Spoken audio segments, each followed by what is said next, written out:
the worst lift in the world. Normally it stops, and like it's meant to be a I mean, again, I can just imagine no one caring about this. Yeah, no, sorry, let's move on. It's meant to be a press lift, but it stops at 4, 3, 2.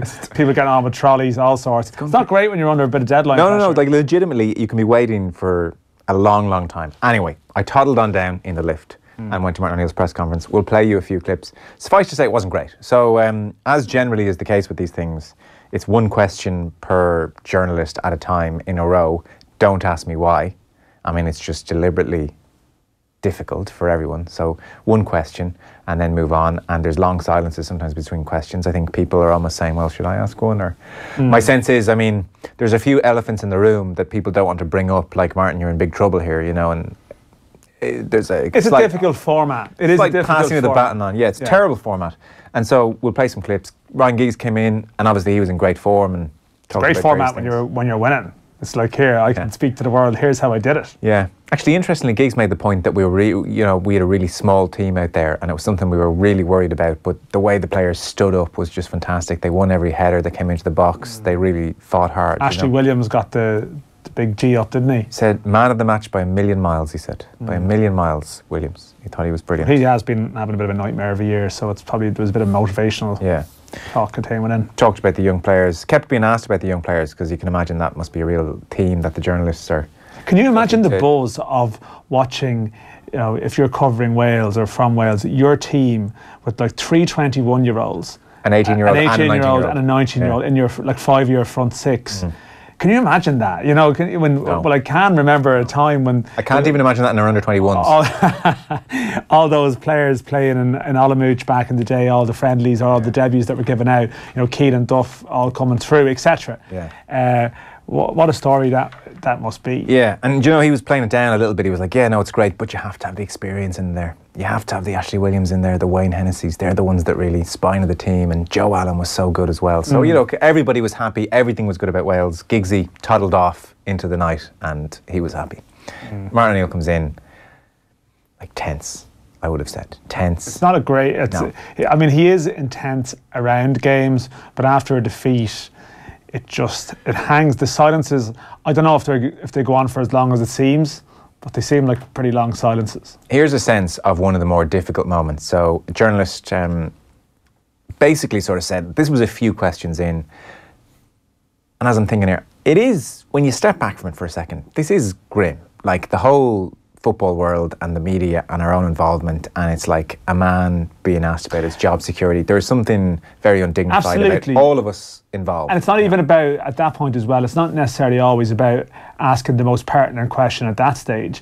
If you have, say, newspaper asking questions and that, it's a case of need a back page answer quickly here, need the main issue addressed. Yeah. So you may just have to cut to the chase in a way that you wouldn't if it was a sit-down interview building up to something. Yeah, because everyone knows this could be wrapped up at any second. So eventually, a few questions in, you know, give us your initial thoughts and what did you think, and did you feel there was an improvement and all that kind of stuff. And then somebody said, look, there might be a sense that you need to win back the support of some of the crowd, or maybe even win back the support of some people in the FAI. Martin, you know, what would you have to say about that? And this will just give you a sense of the kind of atmosphere. Well, I think that you've questioned me now for 4.5 years. Well, so that wouldn't be unusual. End of answer. Long pause. Next question. Yeah. Nobody was jumping for the microphone at that point. So it's that stilted environment. And then he disappears into the room on the side. And what happens then... Do you look enviously, John? What happens then is one of the greatly upsetting things for all the broadcast media is the Dan McDonnells of the world scurry after him. Up off their seats, scurrying after him. Go. Notebooks out. They know they're going to get the good stuff. And so you get to talk to him in a far more different environment. Human environment. Well, that's the newspaper huddle, and it's important. The newspaper huddle. Well, that's what it is. It's important to newspapers, and no, I appreciate. It's generally for the day after, so it'll be tomorrow morning's paper. And yeah, what you have in that setting is that you have no microphone being passed around. Yeah, there's no one it's conversation pointing your question. Your question. It's a bit more rapid fire, and if there's a short answer, then one has to come back. Now, so when I kick off the whole show by saying let's cut the crap down, You were saying, and I've deliberately not asked you not to tell me, because if I knew, I wouldn't be able to help myself alluding to it or blurting out. You just happened to say in the last half hour or so, O'Neill was really good with the paper section.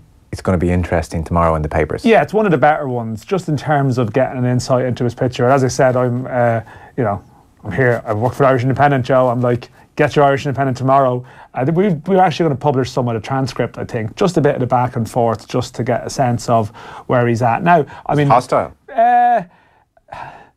Probably more bullish than hostile. Okay, so he was not a defeated man then? Oh, no, it's an insight into, I suppose, his perception of his position and where it stands. Okay. And probably illuminating in that sense, in terms of where we're at going forward. So I think people will take some of the quotes that will be in the in our paper and the other papers tomorrow, and they're the lines that will be brought up again over the next 18 months. Oh, such as? Joe, you know this gig by now. No, but you know this gig by now. But it at the same time, did you do long with him? Well, I mean, it was, I don't know, it was around 10 minutes now. I mean, no one cares. I had to nip off halfway through because I was under pressure to file for the next day's paper. That's just the nature of it as well. But there was enough people there, so it was fine. And I was more so at the back of this one, because there was a lot of people back there. Yeah. Because there was probably English, quite a few English papers over and stuff like that. So, it is sometimes a better setting. No, I'm not saying it's Frost Nixon back there, but it's just easier. Back in the broadcast section before all that, O'Neill was asked if a result like last night forces him to analyse his own decision making and how he sets up the team. Do you know what? I'm not so sure that I've ever not asked questions about myself. I really am not sure about that. I think I do. I think I've done that as a player, and I certainly have done that as a manager. And if you're asking about responsibility for it, I take responsibility for every kick that is made in that field by us. That is my job, and so that will not change. And in terms of questioning, there's no question. I do question everything that happens in the field. I look back again to see what we may have been able to have done a little bit better, and hopefully that improvement continues. But in terms of questioning myself as a professional, both as a player and as a manager, I've always done it. I've genuinely always done it. So as is so often the case, he says all the right things in the press conference. You can't fault that. It's perfectly rational and good and seemingly positive. And clearly when he asks himself the questions about how he prepares the team, he's happy with the answers. He was asked at one point as well, do you feel this was a big, or certainly an improvement in the team's performance from the Denmark game? Well, absolutely. I do. I absolutely do think that. I think that there is, as you say, that improvement in the game. Improvement even from Saturday. We miss a natural goal scorer on the side. Although I must admit that I thought that a young Maguire coming on, he'd give us plenty of impetus, and that's very, very encouraging considering he's only played 25 minutes of club football now in the last 3.5 months.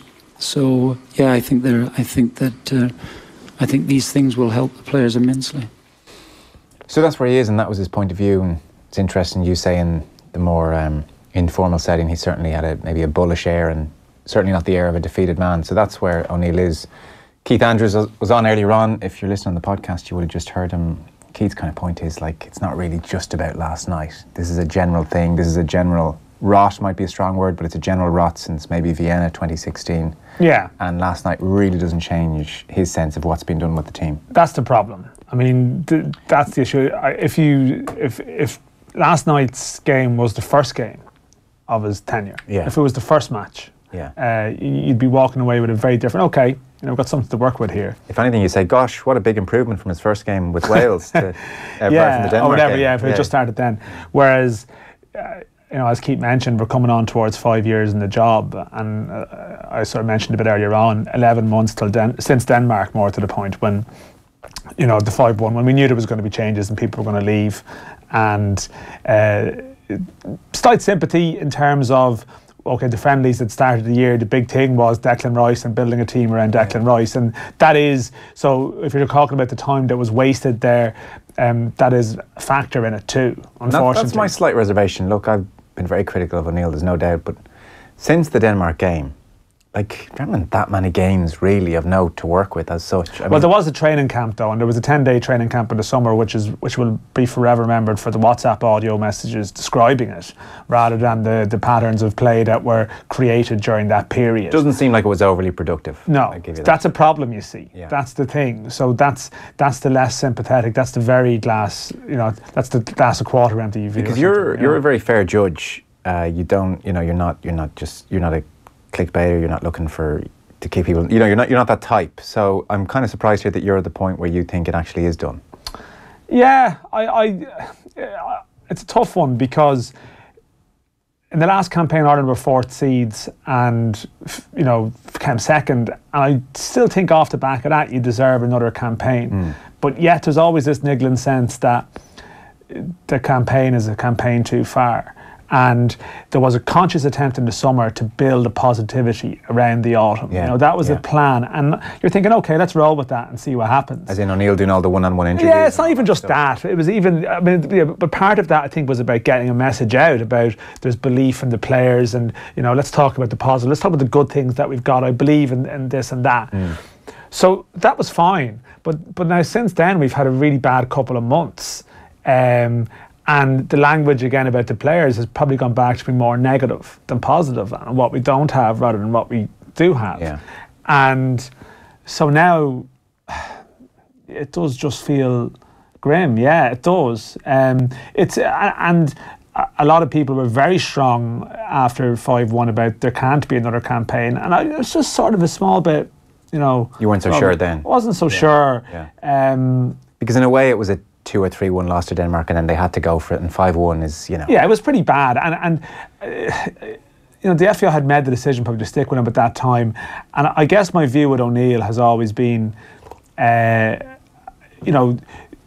you want him to be the manager that he is, or do you want him to be the manager that you want him to be? And the FAI gave the contract to O'Neill, the manager that he is, and we knew what we were going to get. Yeah. And as with all these things, I do feel sometimes that, I've mentioned this before, that the language around the Irish senior team, or about Irish football generally, is always the manager. What do we need to do? Let's change the manager. Yeah. And then we play in November against Denmark, and maybe the next proper discussion we have is maybe 4 months later. So last 24 hours, everyone's like, the structures, reform, that needs to be a 12-month debate, with real purpose and focus to it. So it's not just about fixing the manager and that's it. Yeah. But you are at the stage where you are now wondering, would it just help? Okay, we'll see what happens in Denmark next month. We'll park Ireland for now, because we do want to go over to Julien Laurens, our good friend, who's going to tell us about Thierry Henry, who has joined up with Monaco. That's next. Football on Off the Ball. In association with the faster-than-ever Boyle Sports app for exclusive price enhancements on the biggest games around. Download it now. Boyle Sports. Time to play. As you know, on Lunchtime Live, we like to rip up the running order and go completely unscripted. And this Friday, we're handing over the reins to you once again. We want you to share your stories and set the agenda on Friday's show. Any topic, any area, from anyone. You have full control for the 2 full hours. Email us your ideas now on lunchtimelive@newstalk.com and have your say. Lunchtime Live. And unscripted. With Ciara Kelly. Thanks to VideoDoc. This Friday from midday. On News Talk. When you're a first-time buyer, it's first things first. So when finding a great low fixed rate is all that matters right now, Ulster Bank's new First 5 mortgage has you sorted. We've 5 great benefits, including the lowest 2-year fixed rate in the market. Just search Ulster Bank First 5. Ulster Bank. Help for what matters. Lowest rate claim source bonkers.ie, 29th of June 2018. Maximum loan to value is 90%. Security and insurance required. Product fees may apply. Over 18s and residential mortgages only. Lending criteria, terms and conditions apply. Credit facility subject to repayment and financial status. Warning, your home is at risk if you do not keep up payments on a mortgage or any other loan secured on it. Warning, if you do not meet the repayments on your loan, your account will go into arrears. This may affect your credit rating, which may limit your ability to access credit in the future. Warning, you may have to pay charges if you pay off a fixed rate loan loan early. Ulster Bank Ireland DAC is regulated by the Central Bank of Ireland. You're a smart guy, right? But I still don't know what a Mitsubishi Electric EcoDan heat pump is. Well, let's see. It uses heat pump technology to upgrade energy from the air through a process known as the vapor compression cycle. Huh? In other words, it captures free renewable energy from the air, providing reliable and efficient hot water and heating for your home all year round. Stop! Too technical for you? No, this is my stop. I get off here. Save on home heating and hot water with the Mitsubishi Electric EcoDan heat pump. Call 1890 326 326 or visit mitsubishielectric.ie/heating. Ever wondered where standards come from? If you're involved in innovation, you probably have. And the simple answer is, they're developed by people like you. NSAI is the National Standards Authority of Ireland. When we're developing a new standard or updating an existing one, your expertise is invaluable. So you can help influence the direction of your industry and be among the first to hear about new developments. If you'd like to participate, visit nsai.ie today or call 01 807 3800. That's 01 807 3800. Off the ball. This is News Talk. Now, after winning a French title back in '97, Thierry Henry has rejoined Monaco as their manager. Julien Laurens is on the line. Hello. Hello, guys. How you doing? So Thierry Henry is going back. This seems like a real glamour appointment for a glamour club. Yeah, you're right. I mean, it's an incredible story, really, to be fair. And it's interesting you point out the glamorous aspects of it, because the story goes that before Jardim's last game, a couple of weeks ago, there were only 10 journalists turning up at his press conference, and the club was really shocked. They were not happy at all, and they said, "This is not what we want. We don't want to have fallen so far away from, from like news and things like that no one cares about what our managers is saying." And I think the idea as well when they sacked Jardim was to get someone in that would bring the club back into news headlines, news bulletin, back pages, front pages, whatever you want to call it. And I think Thierry, as much as obviously the bright manager that they see in him, is also that big name that was always going to bring back Monaco into those kind of limelight, really. Yeah. And I think we saw that in his press conference today. We saw that since it was announced that he was the new manager, because, in terms of media frenzy, that's been crazy for them, and I think that's also exactly what they wanted. Hey, look, it's the reason we're on the phone to you, and I guess it's part of their bid to steal some back pages from Neymar and PSG and Mbappe, because Jardim, I mean, I'm wondering how bad a job he did, given that he led them to the French title, and we saw what they did in the Champions League, and in fairness, the team was fairly decimated. Lots of their best players left, so is he been slightly harshly treated here? Won the French title, followed up by finishing second, and then had a bad start admittedly to the season? Yeah, I mean, the only thing, I agree with you, and I think there's a few people who felt like that, but Jardim was happy to go. I think Jardim himself realised that it was the end for him at the club, that he couldn't bring this team forward anymore, that he ran out of ideas.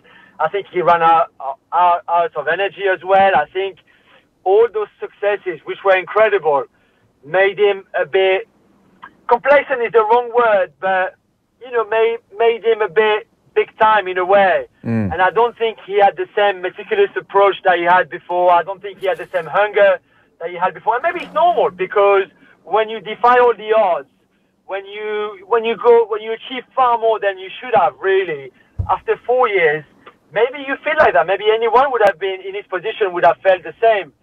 So I can see why he felt like that, and I can see why Monaco felt it. It's not really they sacked him.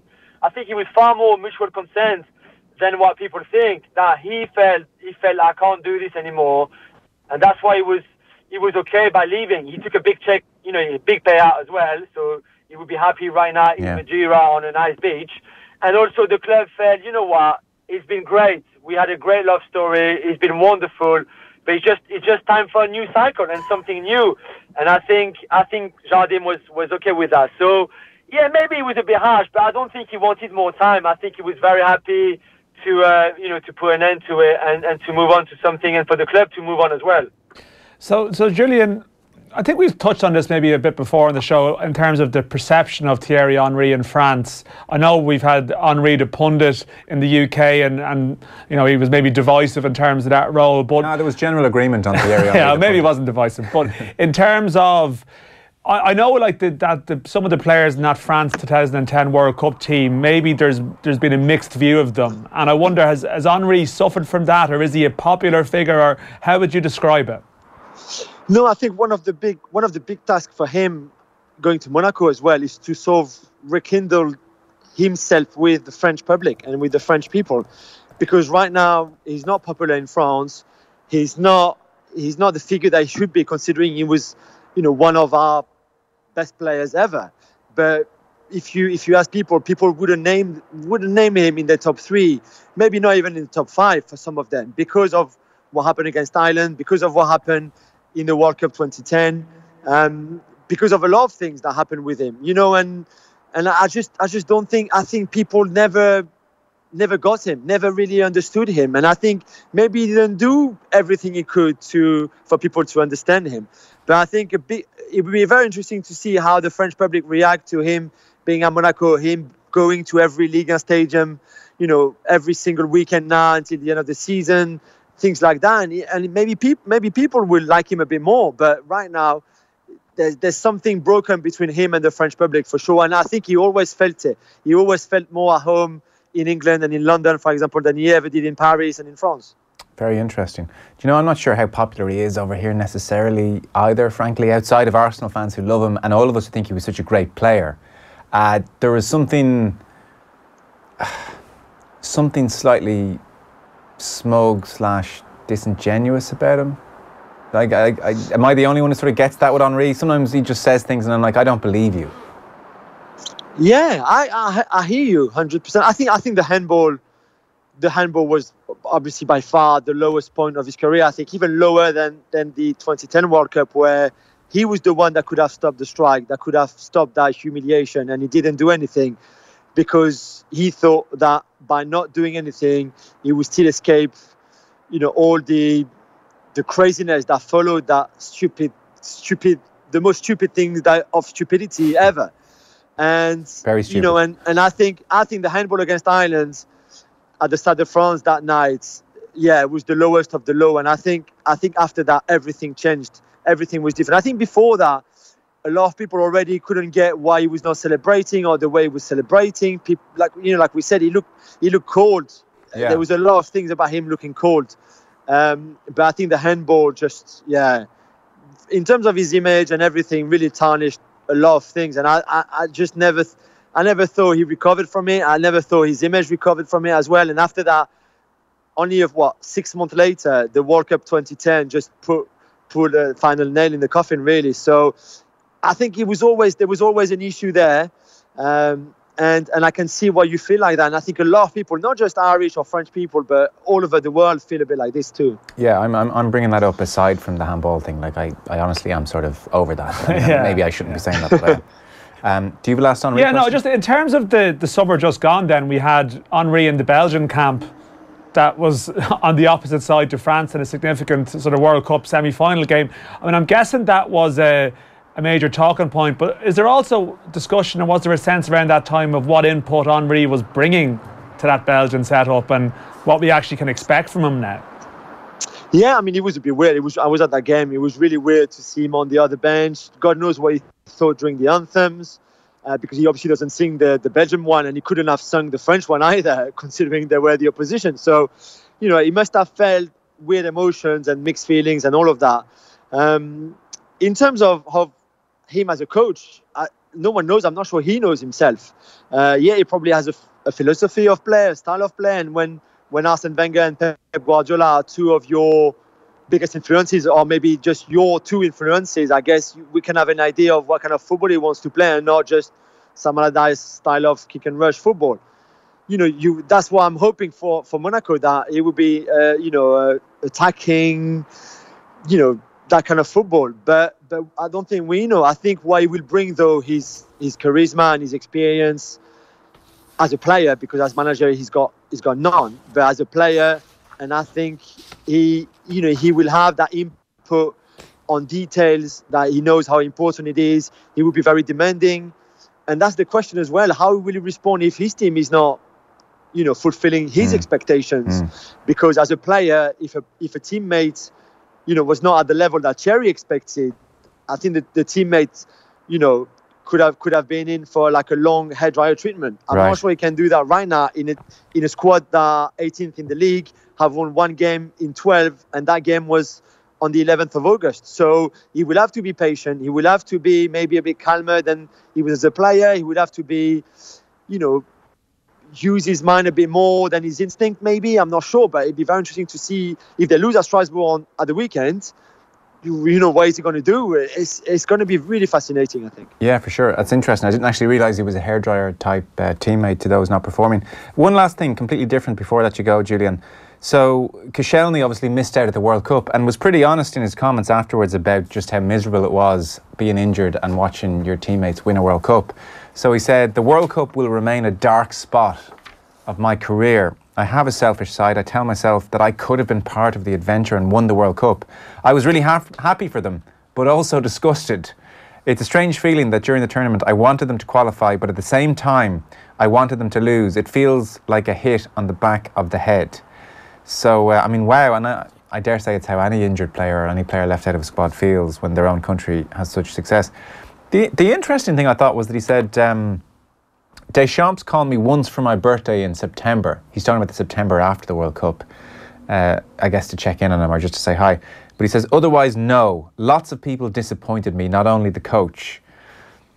And quite generously, I thought, Deschamps didn't think Koscielny was being a bit demanding here. He said, I understand the disappointment.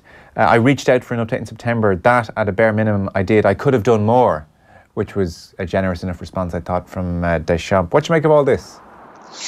It's an interesting one. I'm a bit biased because I like Koscielny a lot, and I can see his point, and I know how frustrated he was and how almost depressed he was during that time, being injured as well. And it's a long injury. It's not just that he twisted his ankle and couldn't travel. It's Achilles. It's a long injury, and he had to suffer in rehab to come back, and all of that. And I think on top of that, seeing your teammate, your friends, your manager, where you should be, and you're not winning the World Cup, it must be heartbreaking. And I think that interview on Sunday night on French television was like a closure for him. He had to say it. He had to open up.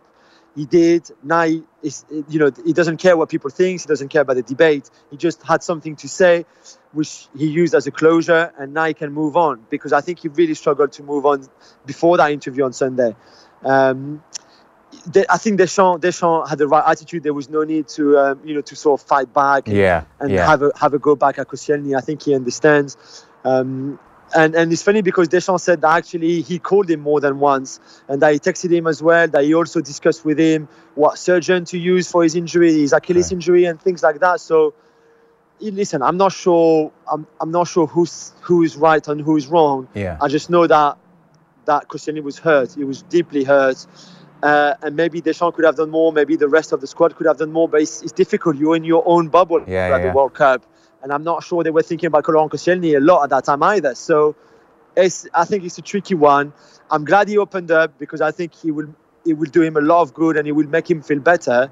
But I can see why Deschamps was a bit upset and his staff was upset. They texted each other on Sunday night, so straight after the interview was broadcasted. Right. And I think Deschamps and Koscielny both felt good to talk again straight after that. And I hope that they've all put that behind them. And who knows? He said he wants to retire, but listen, he plays well with Arsenal. Deschamps calls him back. He might go back, and we might have a happy ending with a 2020 Euro win with Koscielny in that squad. Who knows? Who knows? Julien, pleasure as always. Thank you.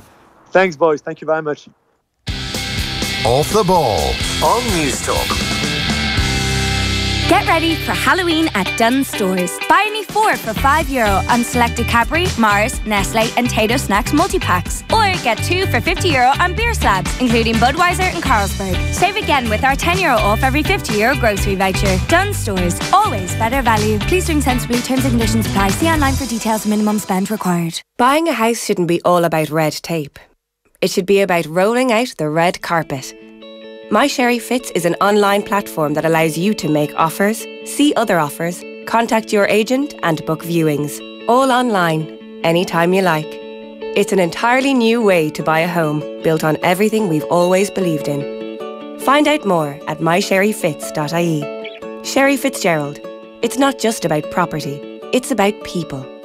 I think it's mad that everyone thinks all insurers are the same. Chill Insurance compares 14 different insurers to get you the best deal. Chill Insurance Limited, trading as Chill Insurance, is regulated by the Central Bank of Ireland. It's time to party, have fun and save big at Harvey Norman. We're celebrating 15 years in Ireland and 15 years of great value and service with a 15th birthday sale. Get the Samsung fridge freezer with no frost technology and all-round cooling, which keeps your food fresher for longer for just €529, saving you €200. Celebrate and save with us today. The Harvey Norman 15th birthday sale, now on. Go, Harvey, go! Every brand has a story. Some are built over decades, others over centuries. Discover the German car brand meticulously engineered over 120 years to bring you our cleanest, most efficient engines yet. Discover Opel. Come and celebrate Opel's 120-year anniversary event at your local Opel dealership. Choose your perfect 191 Opel, then choose your preferred offer, like 0% PCP or HP finance, a guaranteed minimum of €3,000 scrappage, or 3 years free servicing. Opel's 120-year anniversary event until October 31st. Visit your Opel dealership for more. Opel. The future is everyone's. Terms and conditions apply. Off the ball. This is News Talk. Welcome back now for a fresh voice in all the business of last night then. Nathan Murphy was match commentator alongside Stephen Hunt last night. Hello, Nathan. How are you? I knew things were slowing down in the first half when you started asking Stephen if he was a dog, what dog would he be? I think you asked that question. You said to him, actually, if you were going to buy a dog, what dog would you get? In my defence, I didn't bring the dogs up. He randomly, as is Stephen Hunt's way, randomly brought up that he had noticed that both Kilban and Andrews had brought their dogs in. Went on to speak for a good 2 minutes about how he wanted to bring his dog in before eventually admitting that he didn't even have a dog. Yeah. It was that sort of night. Precisely. He may not have brought that subject matter up if what was happening on the pitch was exhilarating. And it wasn't. The other takeaway from the evening, of course, is that Stephen Hunt really needs some basic help. As in, he turned up and said, I haven't eaten in 24 hours. Well, I have told you the story of my first ever commentary for Off the Ball with Stephen Hunt. No. White Hart Lane, North London Derby. Obviously, it's my first ever commentary. I'm a little bit nervous and it's a big game. And I'm with Stephen Hunt. So I get a call about 9 o'clock in the morning. I've just landed at Stansted from Hunty saying, I'm already in London. I came down early, been up all night. So I arrived down, meet him at about 1 o'clock because he'd taken 3 or 4 caffeine tablets the day before and didn't end up playing. So he had all this energy that he couldn't burn off. So he woke up about 1 o'clock, 2 o'clock, he was still in bed, couldn't get sleep. He's like, I'll just get up and drive to London now. It's about 2 hours. I'll get down early, I'll sleep in the car. Didn't sleep in the car. Meet him about 1 o'clock. Game's at 4. Say about 3, he's asleep in the corner of the press room. Conked out. Bizarre. This is what you're dealing with. So I remember saying, you haven't eaten in 24 hours. He's like, no, it's just busy. Okay. What have you had? I've had 3 cups of coffee today. He loves his caffeine. He's living like a dysfunctional jockey. How many, that's interesting about the caffeine tablets keeping him up all night. How many cups of coffee is 1 caffeine tablet? Oh, I would have thought for a caffeine pill, you're probably looking at 3 or 4 cups of coffee. Strong cups of coffee and 1 caffeine pill. Anyway, Stephen Hunt was there. He was disappointed. If you read his piece in the Sunday Independent, he was quite positive about things on Saturday night against Denmark. I would say he was less positive last night. He particularly took offence to the way the game unravelled in the last 20 minutes. Now, I argued with him that, well, look, do you not want O'Neill to at least go for it? Is there not something admirable about a manager who is under a lot of pressure, not just taking the easy 1-0 defeat and instead risking a 3-0 defeat to actually go and try and get something out of the game? And he said, yeah, but not really. And actually that started when there was 20 minutes left and the whole thing just turned into madness. And really, we're only 1 goal down, not 5 goals down. So you're only 1 goal down, should it go that scrappy? He wasn't so sure. What did you make of the whole evening on the whole? Well, on that, I think a lot of the frustration about the substitutions, and you can't fault Martin O'Neill for going for it and putting on 3 strikers at the end, is actually, if you think back to Denmark last November at the Aviva Stadium, it was also panic stations with the substitutions at half-time. Yeah. When we're only 2-1 down to Denmark, there is a way of actually fighting your way back into this. You get a goal in the hour mark and you have this huge finale and you score a last-minute winner. Instead, he made these radical changes, totally changed the tactics that he'd pretty much gone with for the previous 2 years, and Ireland got ripped apart because nobody knew what they were doing. And that was sort of the sense last night for those final 20 minutes. We were playing a 2-4-4 formation for a good bit of the last 20 minutes, with our two centre-halves being Shane Duffy and Richard Keogh, who don't have an ounce of pace between them. So it just smacked of desperation. But then it was desperate. Martin O'Neill, I guess, knew what the stakes were. He knew the pressure that was coming down the line. I was alongside Stephen on Saturday night as well, and his feeling was that two things. The players were playing for the manager, which there were questions over that it was a totally dysfunctional setup. And you'd have to agree with that.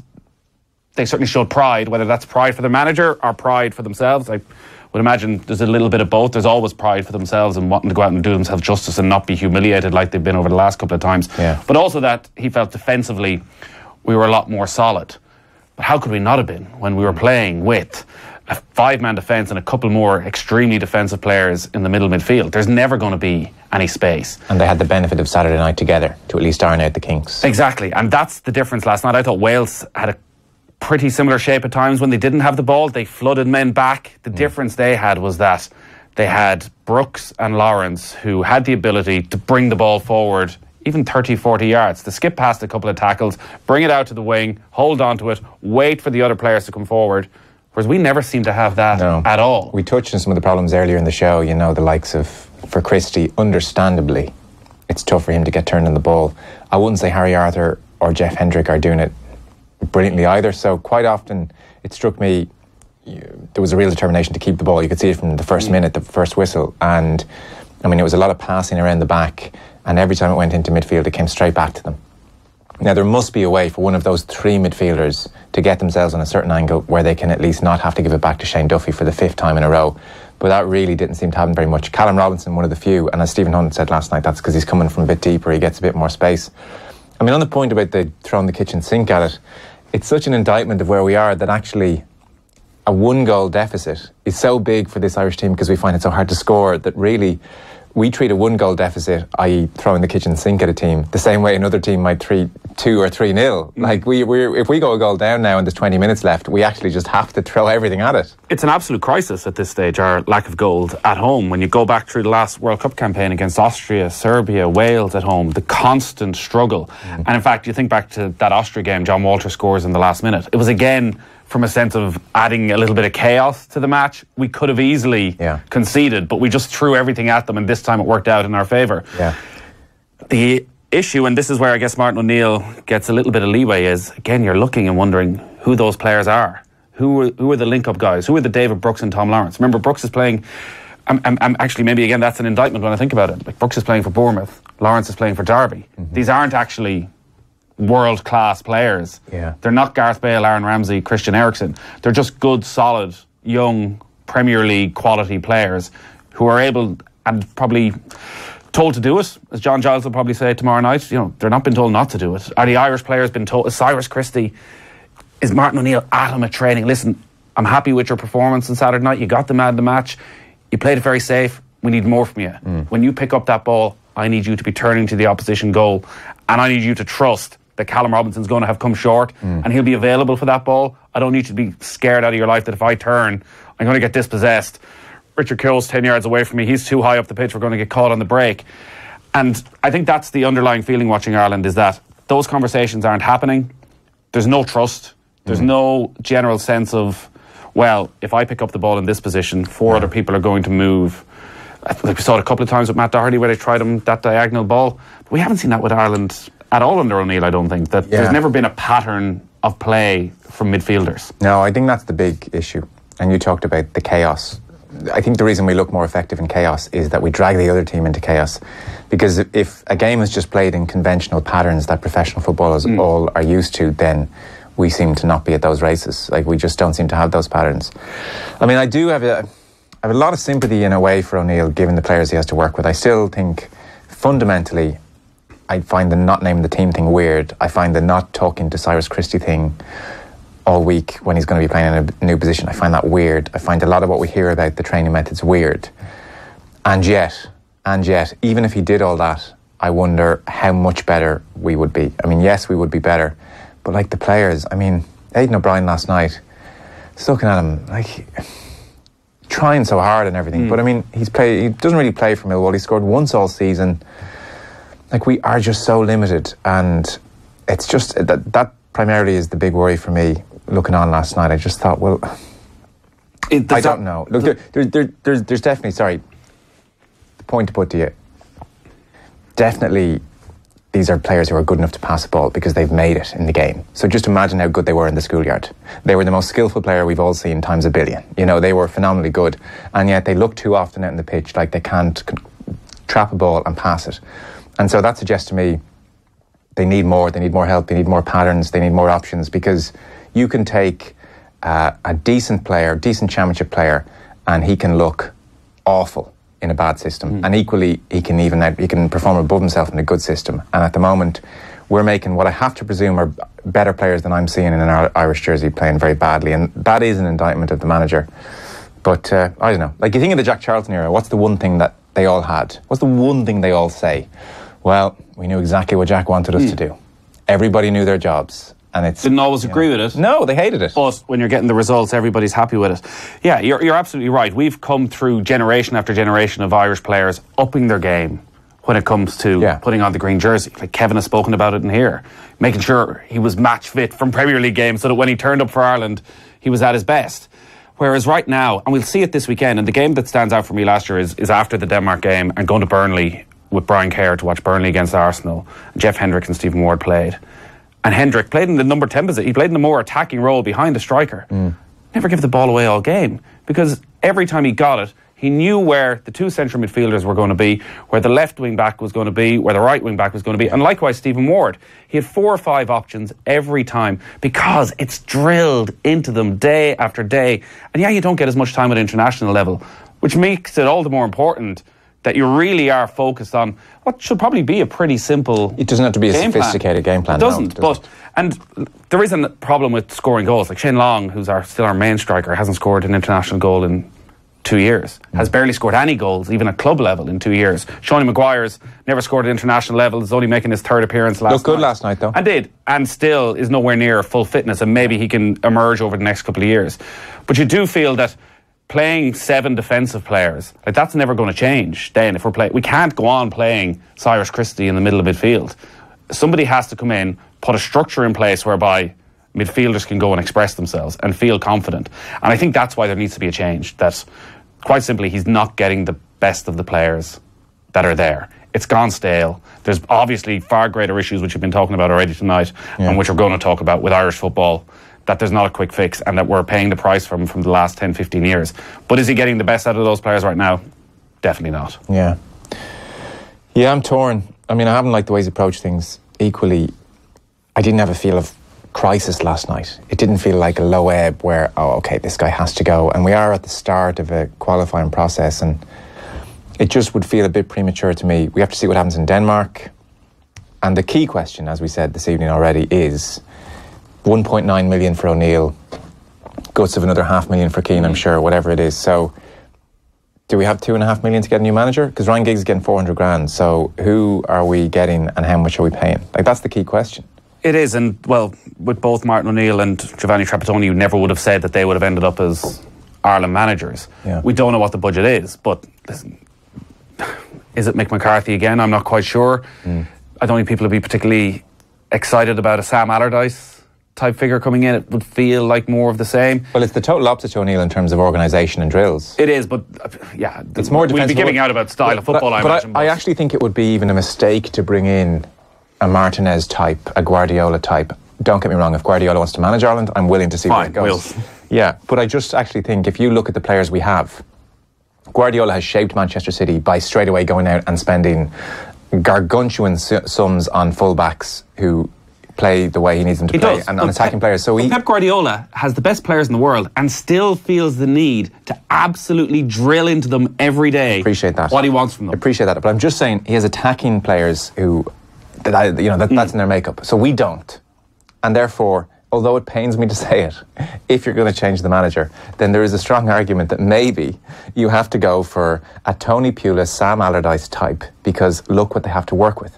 If you bring Martinez into Ireland, we'll be getting hammered 4-2 every game, 6-2 every game. Do you know what I mean? And it's a grim thought, but actually if we're going to go down this route of changing the manager, if that's what we're saying, and I'm not so sure it's time just yet, then you're going to have to bring in Big Sam, Nathan. Well, I'd be interested to hear from you as players who've...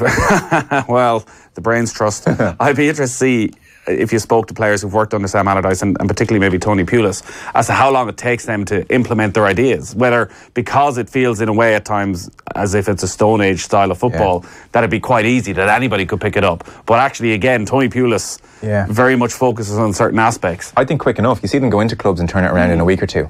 You know, they go 5 at the back, 4 in midfield, and they get a 2-1 win or a 1-0 win quick enough in their first game. So, I don't know. We'll have to see how it all plays out. Thanks so much for popping in. Appreciate it. Cheers, Joe.